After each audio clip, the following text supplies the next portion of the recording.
Hey! Hello. Hello, everybody. Welcome to A Brit of Alright. I'm Alex Boardman. I'm Chris Kehoe. And neither of us are mentioned in the Epstein files. Are we? No. So, just as a general rule of thumb, I think if someone is mentioned in the Epstein files, that negates all their viewpoints on pretty much anything. I would say so, yeah. Because, just why would you Yeah, stand up? What are you standing up for if Yeah. you believe in people that are mentioned in the Epstein files? So, A Brit of I Alright. didn't expect that as a beginning. No, it just sort of came to me. Instead of our Brit of Alright book, imagine if we had a copy of the Epstein file and we could just read through and go, wow, look at that. The That'd be artist formerly, what is a Mountbatten?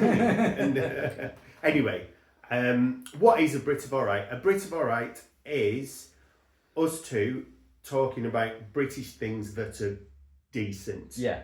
that are good, that are alright. Yeah. And if we're pretty much going to argue, everything we argue for is going in the Brit of Alright book. Yeah. So we hopefully will get a list at the end of it and go, these are all things that we think are brilliant about Britain, because lots of people are saying we should have pride in Britain, we should have pride in the flag, but they're not offering any other explanation of why that's the case. Yes, you just should have pride. You just should. And they almost make you feel, if you watch a load of hooligans drunkenly throwing bricks through shop windows and chanting at people that are a different colour to them, that does not fill me with pride. No. Although I did feel a weird tinge of pride when, which World Cup was it, where that guy put a firework up his arse? Oh. What was it, the Euros? That was like, I can't imagine any other nation producing somebody who would think, this is what I'm going to do now. Oh, well, I remember there was one dude and it was protests over what happened in Southport, and there was a load of right-wing protesters, and he got a brick chucked at his nuts. Do you remember that? Oh, the one that when it bounced off the copper's shield. Yeah. That was like commitment to the sort of great British tradition of slapstick music hall, wasn't it? Like Laurel and Hardy-esque. So what have we got in this book already? So can you read it, because I can't see you taking my glasses off very well. It's also my handwriting. Oh, I can see it from here. Can you read my handwriting? Fish and chips. Fish and chips, 1. What's that next one say? Seaside holidays. Seaside holidays. Okay, which brackets Blackpool Illuminations, because we had a little bit of a spin-off. Perfection. Within that. 3, Sir David Attenborough. Yeah. And we'll explain how we got to David Attenborough, because there's a gap. There's a missing one. There's a missing one there. That was Leicestershire Melton Mulberry pies, but the pies I got were from a supermarket in the little dinky rubbish ones. Yeah. So maybe So either we need to revisit Melton Mulberry. We do. Pork pies, because. Or I'll find something else from Leicester. Yeah, that's good. Right, we'll definitely revisit Melton Mulberry. Mark Morrison, you could have him in Return of the Man. There you go, up to date reference for all our young Gary Lineker. Black pudding. Black pudding, yeah. The RSPB, the Royal Society for the Protection of Birds. What does that say? Let me see. Mars bar. What have you put? I don't know. Well, this is pathetic. So Mars bars and what? P-A-I. It says park. It looks like it says park, but it's not park. Park. Pank. This feels like we've fallen at. Not even. I'll come back to that one. Whatever that is. I'm going to have to rewatch it. It was your thing as well. It was my thing, and I can't remember what it was that I suggested. Anyway, so someone else has gone in there. Right, this one, I'm going to start this one. Okay. So it's a food again. I'm pretty much only doing food. Right, okay. Just because that feels like it could have been a separate podcast on its own. So if I was to talk about the holy trinity of British pub snacks, okay, what do you think the holy trinity? What are the top 3 snacks to you that are British pub food? Crisps. Crisps, yes. Of any is any flavour? Any flavour, just crisps. Right, okay, crisps. And I would also have pork scratchings. Yes, they're in there. And I was going to do pork scratchings, but then I already had these in, so I didn't have to go all to the right, shop. and I've saved these till last because I knew this is what I was going to see them. You can see them. Peanuts, specifically dry roasted peanuts. Yes, peanuts, dry roasted peanuts. So we have specifically dry roasted peanuts. Would you care to try one? Oh, okay, yeah. You're not allergic to it? No, allergic. I've never had them served to me on a plastic lid No. before. Well, that's for the next episode. Oh, they're amazing, aren't they? Yeah, look. Yeah, the best. I ate them then like that because I'm in polite company. Normally, I pour them into my hand and then just go and wallop them in like that. And then at the end, do you sort of lick your finger and get all the dust out? Yeah. That's the best bit. Yeah. So it's worth you it. can The buy- high blood pressure that you get as a result of it, it's worth it. You can buy bags of dust. Yeah. Dry roasted dust, yeah, because I'm so addicted to Oh that. my I god, want it. that's like them selling crack or something. So this is, you can buy them in bags that size of dust. And what do you do? What people just eat some bags? You can put it on potatoes, you can put it on... Also, as a seasoning. All right, okay. I bet that's quite snort nice, it at parties. That Put it in the does, microwave. That and- definitely does happen, doesn't it? I bet it does. I bet it does. So, peanuts. The first thing we need to know about peanuts, where did they come from originally? Originally they grow, well, firstly, they're not nuts. They're not nuts, are they? No. They're legumes. aren't they? Legumes. So they're known in other countries as monkey nuts, because they grow in the ground. Oh, right, yeah. And when you buy them with the shell on, they sell them as monkey nuts. Yeah, don't and you pop them, that's what how and they it always says used nothing to be. like No, salted peanuts. absolutely nothing like, because they've not been roasted or salted. Yeah. They're kind of all right, but you put them out for the birds, it's that kind of thing. Yeah. And they sort of became trendy, didn't they, in trendy bars, and, well, not even that trendy. Was it Pizza Express or Nando's? Give you free monkey nuts. Do they? One of them do, or they Right, used to do. Probably not anymore because of nut allergies. All right. Yeah. Because the Anyway, capitalist pig dog is not going to give anything away free. even though they're not classed as a nut technically, a nut is something that's encased within a shell, grows on a tree, and that nut doesn't open naturally. So you have to open it. Right, okay. That's the true. Really? Yeah, and then there's all different classifications. So what's the point of nuts then? Well, no. If they don't open naturally. No, because once they fall to the ground, the outer shell rots and they still produce a seed. Yeah. So peanuts, monkey nuts, goober nuts, I think they're known as in America. Goober So nuts. So they found fossils. Peanuts started growing wild. The first recorded dinosaur peanut. Right. Well, it's not really a dinosaur, but it's 7,600 years ago, growing in Peru. Right. That was the first wild one, of which this is a sort of modern strain that you could still trace back to it, but it's been far removed since then. They've been made into a much more commercial crop. Conquistadors brought it back to mainland Europe, to Spain, Right. from South America. So peanuts. Loads of things got brought back by the conquistadors. Weren't they good? Didn't they do a good job? They did. So lots of things have been, all the terrible things about, murderous At least they empires. brought the plunder back for the general population. All to the enjoy. best food as well. Unlike comes modern imperialists who don't do any of that, do they? No, they just go in. So, well, they're not really. Well, I suppose they're taking diamonds, aren't they? And gold and plutonium out of Africa. That's what they do. Exactly, but I don't see any of that. No. No, look at my bling. My bling's a £1 watch that was off the market because it's got a big face, so I have to take my glasses off to know if I've done 20 minutes. So they were brought back to mainland Europe, then throughout many trades, including things like the spice trade. Yeah. They now grow. The number one producer of peanuts in the world is China. Okay. Then India. I think South Africa and America are the next, depending on the order. Yeah. So they're big in America. Planters was a Canadian company. They were the first to dry roast peanuts, and that was in. Planters, the ones that have the little peanut man. He's with called the Mr. monocle. Peanut. Is he called Mr. Oh, Peanut? have you given me his proper title? No, Isn't it? well, you see, right? When I was a kid, I remember doing a quiz. Like it's sort of a board game that had questions in it. Yeah. And one of the answers was, and I didn't see it written down. I just heard someone say it was peanut kernel, right? Okay. And I thought kernel spelled C-O-L-O, as in like Colonel. as in like Bogey. a rank in an army. And I thought, they must mean that guy with the monocle because he looks like he's an officer in the army. He's called Mr. Peanut. He's got Mr. He's got a Peanut. monocle and So he's he's got a a civilian cane. then, is he? Right. Yeah. Not confused with Colonel Sanders, who actually, I think, was pretty heavily involved in Vietnam.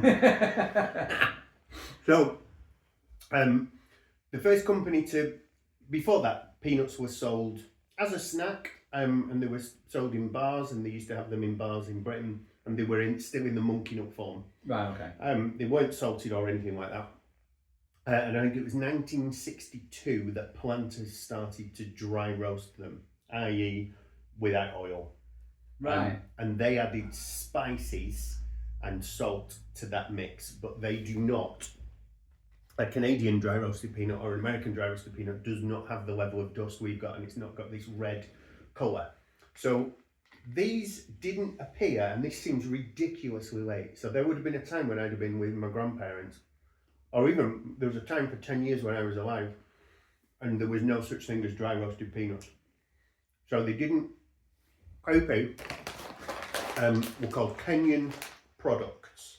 Is that what that is? Oh, right. Yeah, Okay. Kenyan products. I think they're from Nottinghamshire or Leicestershire. So not Kenya then? No, no, Kenyan products. Oh, right. Okay. So KP, and they used to make jam, and I think they started making jam in the 1850s, so at the start of the Victorian period. Jam, pickles. They got into nuts in the 20s in a big way. They went nuts for it, you could say. Because then the fashion became of taking the monkey nuts and stripping them and putting salt with them and serving them at things like sporting events. It makes you thirsty. Yeah, no, that's the salt. So they don't appear in this form in Britain until 1982 or 1983 reports vary, but I'm going to go with 1982. 1982? Couldn't believe it. So I was born in a pre-dry roasted peanut as we know it world. Me That's too. mad. So when I was like that's blown my mind. it's ridiculous. Yeah. So when I was in Blackpool or Southport or something like that with my grandparents on holiday, there'd have been a point where we were in like a guest house in the bar, and they would have only had salted nuts. Right, okay. The two biggest ones being KP at the time and Big D. So Big D were the ones. Were the ones where you took the packets off behind the bar and you revealed more and more of a scantily clad woman. It was a better time. Was there like a big uproar about the dry roasted peanut? I don't know. It must have been. I was too young. I wasn't paying attention. There would have been some people that would have sort of said this is diluted our peanut culture. Although I think as soon as you taste one, you just be like, oh my god, like a spice bag. You know, a spice bag sounds like really like it's drug related, like those people that hang about in Piccadilly Gardens, but it's basically just chips in a bag it's basically made in salt and pepper chips, but you can put any kind of spice with it. So the difference between, there's like, the spices in it are slightly a secret, although you do have to list them. The ratios are a secret. Yeah, under European legislation, you have to. But they're given the red flavour from paprika. Right. But the difference between our ones, well, the amount of dust firstly, and the Canadian or the American dry roasted peanut, is that ours have got yeast extract in. So for that, so read Marmite. Right, okay. Which could be its own episode. So that's really a potted history of dry roasted peanuts, and you can't get them in this form anywhere else in the world. You can get you can get them exported. Yeah. So in an expat shop in Spain, you can get those, but there's no version of that exists that's Spanish, even though they do put paprika on. They put paprika on everything, like paprika on crisps and all sorts, don't they? Exactly, but it's the Marmite that gives it that umami. Because when you say it, you can sort of absolutely tell, can't you? And Marmite crisps have just become a thing as well. I've started buying them. I reckon they're only the last 4 or 5 years, but they're amazing. Yeah. I remember someone giving me some Marmite peanuts, and I was like, these taste a lot like dry roasted peanuts, you know. So, and then still didn't make the link, but that's what dry roasted peanuts are, you know. It's a bit like, you know, the whole thing about sort of salted caramel. You know, sort of like salted caramel in chocolate. I was like, there's dime bars. It's the exact same thing, isn't it? You know what I mean? Well, yeah, I know a fact about beer as well. You know a fact about beer? Yeah. Right, okay. I'm not telling you. I just keep it to myself. If it ever comes up, I'll tell you about beer. Right, okay. Well, we'll see. It might come up later on today. Okay. So My proposal to put in would be dry roasted peanuts. 20 years after they first appeared in America and Canada via Planters, but a totally different recipe and a totally different thing. And my number one, I suppose I used to really love pork scratchings, but now I'm at the age where on my 40th birthday, I did a really terrible gig in York and I was depressed, and it was my 40th birthday. I'd had a birthday party a couple of days before, but it was like a Monday or something. Yeah. So I did this gig, it was for crap money. It was a crap gig, nobody went. And there was a big Tesco, and I was like, oh, it's my birthday, I'm going to get a sandwich. And as a snack, I got some. It's my birthday. This is the life of I'm a going to treat comedian. myself to a sandwich. And I got some pork scratchings. Okay.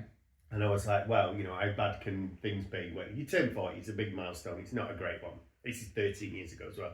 And I bit into the pork scratching and I cracked on my back tooth. Oh, That no. was agony. Yeah. And I could barely finish the packet. After that, I had to suck them in case I broke any more teeth. They are, yeah, because they can sometimes be soft, can't they? And other times they can be just Rock hard. Yeah, you never know which No, one's no, gonna be. There's no way you're telling when it's you like when you put it in roulette. your mouth. Yeah, exactly. But yeah, it's still cracked that Porcine roulette, innit? You know what I mean? So it's like... But I don't think you can beat any of those three. Crisps are amazing. I love crisps. Oh, yeah. They're dry roasted peanuts. So when I do the allotment drinks thing that I do, I go drinking on the allotment. Basically, it does what it says in the tin. You know what? Drinking. Yeah. We always bring different, so we're taking turns to bring sort of like snacks with us. So it's like try and recreate a pub, but outside, and bring different, and it's often just different flavours of peanuts. And occasionally, when you just go old school and go, because there's loads of different flavours of peanuts now, isn't there? Yeah, there is. And you go for dry roasted, Too and many. it's like, oh, this is so good. It's very sort of Proustian almost. Yeah. You know what I mean, Well, there's Walker's Sensation do the sweet chili crisp, and they also do that in a peanut, which is very nice. Yeah. They've got like a sort of shell on. Yeah, and I'm not a fan of that I shell. prefer it to be just Peanut. the peanut and then flavouring on that. Me too. rather than I the like, shell. if I'm having peanut, I want it natural. I want yeast extract, flavour enhancer, monosodium the way glutamate, God intended potassium things to be. chloride, Yeah, exactly. maltodextrin. and I want- Maltodextrin.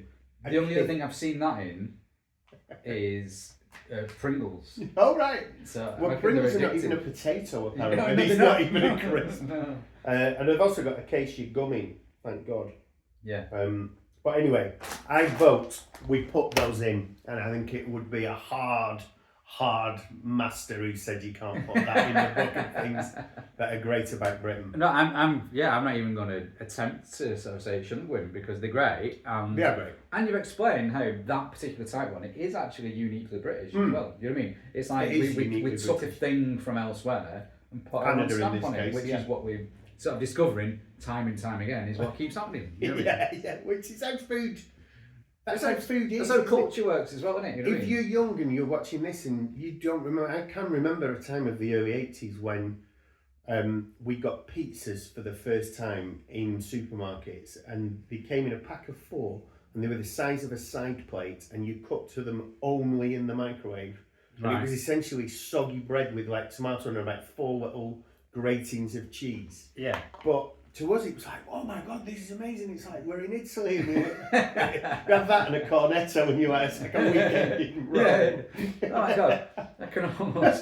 I can almost smell the gondolier from here. You know what I mean? Yeah, So I was in Genoa last year on a cruise, Oh. and they actually sell Wall's cornettos in the supermarket. Did it? Yeah. Did you ask for just one? No. No. I did when I was in Spain. This winter came out. So, they're in. Perfect. Yes. Okay. Right, what's your...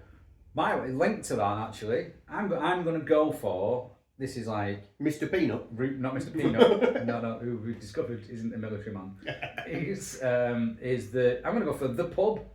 I'm going to Okay. put the pub as a A concept. British pub? Yeah, a pub. Yeah. Where so not a bar Right. or a So bistro. in Scotland, bars are a thing. Right, okay. So they have pubs and they have bars. What's the difference between a pub and a bar? So a bar will normally have a flat roof. Sell cocktails. No cocktail in a Glaswegian bar. No, a bar in Glasgow will have like a tenant sign outside. Right. It'll have a flat roof Like a council estate pub. Yeah, they won't do any food. They might do peanuts, they might not. Right, I have okay. been in Edinburgh in the 90s and said, have you got any crisps? And they've said, we don't do food. Right. Yeah, I know. So- That's why I'm asking if we've got any crisps. Right. So I think that's what the bar is. But are you thinking of like a pub, right? You might get in Wales, you get them in Scotland, you get them in Northern Ireland, and you get them in England. One of those like Peveril of the Peak or Britain's Protection or Yeah. a Like proper a pub. proper pub, you know what I mean? That's like, it's got a bar in it. Yeah. And A landlady, a hopefully. landlady or a landlord behind. Yeah. I behind prefer the a bar. landlady because they're more in charge. Yeah, I always- they're less likely to be drunk. You know what I mean? For one thing. You always think of like a landlady. From Bet Lynch was probably my first Corrie landlady, but I think the other one was there. Was called Annie Walker. She was probably there when I was a kid. But Bet Lynch is a bit like ballsy and dyed hair and very well made up and big boobs Yeah. and totally in charge of everybody. Yeah. Could basically is sort of like the mum of everybody in there. Everybody's tells mum. you all to go and well. Also, ever so sorry. slightly sexy. Yeah, exactly. It's Whereas a landlord always feels like a broken down alcoholic. often I think that is the issue because they're surrounded by because they spend all day every day in the pub. You know, Yeah. I think that's the problem. But it's got to be so it's not like I think a pub. I'm thinking probably more like like a local pub. But you can get local pubs in city centres as well, can't you? You know what I mean? Yeah. Where you have like a regular clientele. There used to be loads. You know, like where like one of the regulars dies and they end up having a plaque put up over the bar and all that sort of stuff. Yeah, and yeah. they like retire their glass or whatever. You know, I quite that Yeah, sort yeah. of thing where it's like a community hub type. thing. Yeah. Also, you have your own.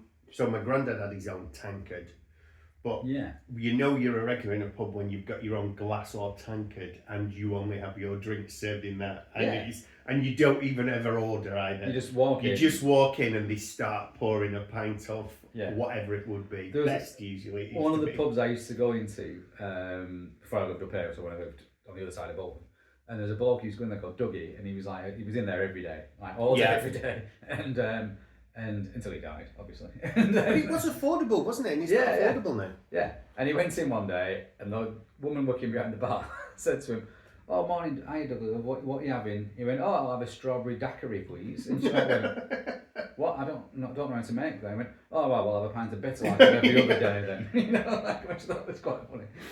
but I love I love pubs. a pub.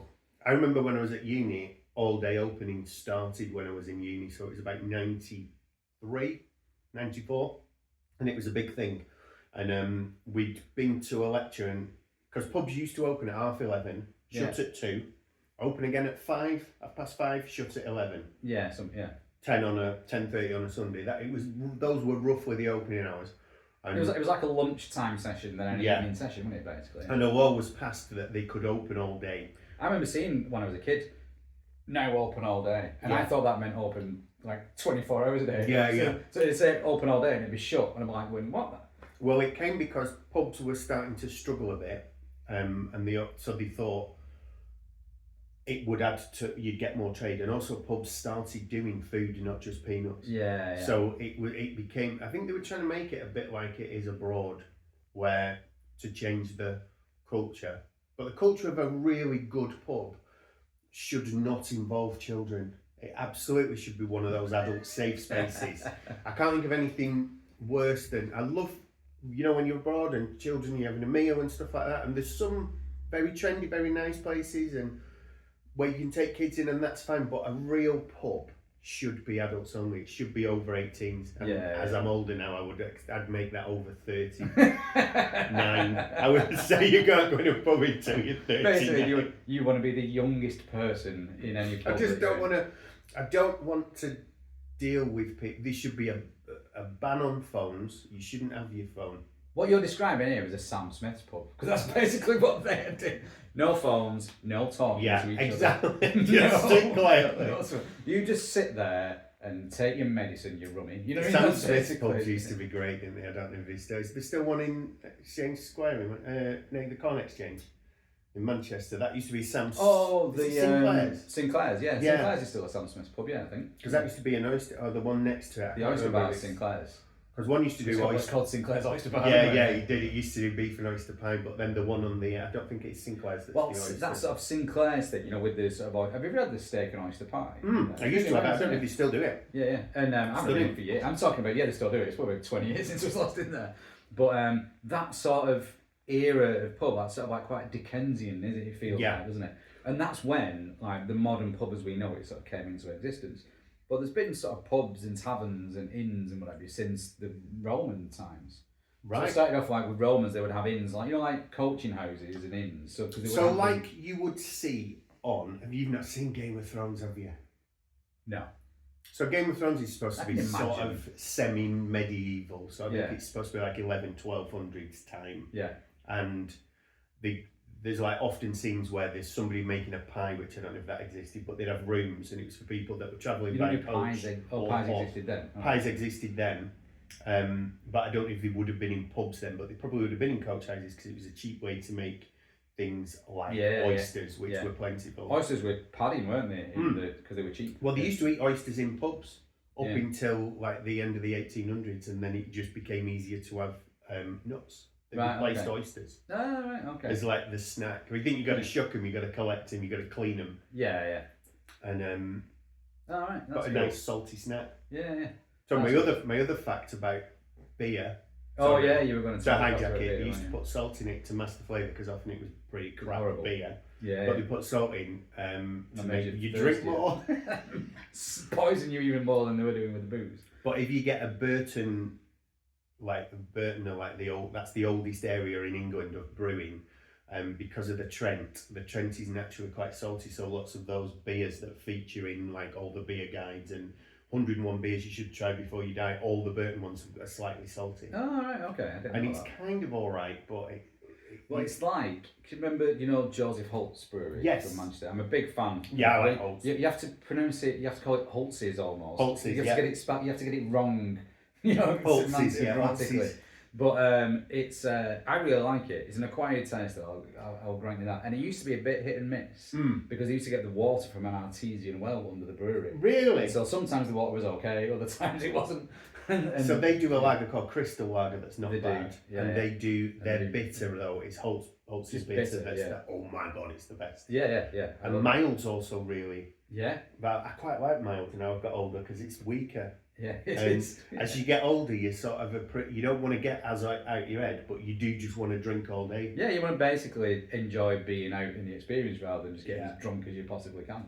Yeah, and that's why pubs are great because there's something for everyone. There, you know what I mean? Like it's like you could have. It's like all of life is there. You can have young people in the corner getting hammered on shots or whatever, and old blokes sat at the bar drinking mild, and then everyone in between sort of trying to work out where they fit in anymore, and if they want to fit in, it doesn't really matter. You know what I mean? It's good. Yeah, I'm sure that noise of that. Apologies, I bet that noise was really bad. It's all right.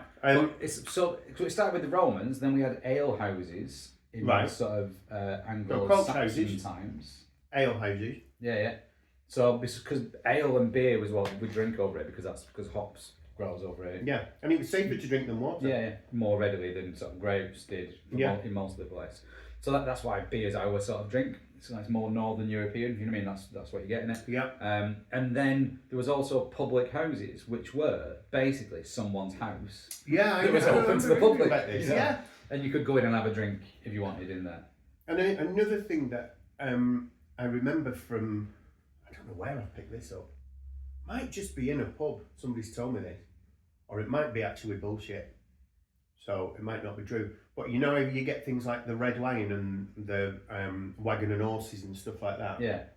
Because a lot of people couldn't read, and they used to distinguish public houses from other ones. They'd paint a sign, and they'd just go, oh, it's a White Lion. Oh, it's a, I don't know, a dog and a dog. Because it was an easy. So people would go, thing to depict. When you're here, look for the wagon wheel, and that's the Wagon and Horses. Look for the this. That sounds like it should be true. That I hope it's true. Yeah, no, that makes sense. Because lots of I was talking about pub names and place names the other day with Rufus, my son, and about how like in this country they're all called things like the Red Lion. Yeah, that's the most popular one. And I was like, why is that? Because in lots of other countries, like in Ireland, for example, often sort of pub names are named after the owner of the first Yeah, person yeah. who opened up, which I guess goes back to that public house type thing, because it was like, oh, we're going to go around to Kehoe's. Yeah. You know what I mean? Because it's like literally you're coming to my house. Yeah. And pubs in Ireland are a bit like that still, you know what I mean? There's some of them that feel a bit like you're in someone's house.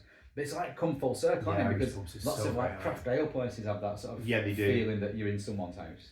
I've done 2 gigs in breweries in the last 2 weeks. One was in Macclesfield and one was in York, and both of them gave me different beers afterwards, and it's a really good time. If you like beer, if you like beer, you are living through a golden age. You don't even know it. You don't, because pubs when I was younger, it's like I wouldn't go in those lots of pubs. No. You'd go in there and go, No. Well, firstly, you couldn't get to the bar because there'd be 4 regulars, all stood across the bar, all sat at stools. Yeah. They wouldn't move. They were old, often quite racist and quite like. I mean, they're still there. Yeah, they're still a lot. Like Statler and Waldorf from the Muppets. Yeah. So you'd have to order over the shoulder, and then if you'd order, so in those days I would only really drink lager or Guinness, but probably lager, and it would be Stella in the pub. So the church inn in Chadderton that my granddad was the landlord of in the 40s or 50s or something. He said it only lasted about 4 years, and he basically just pissed it up the wall because he just had the best time anyone's ever had owning a pub.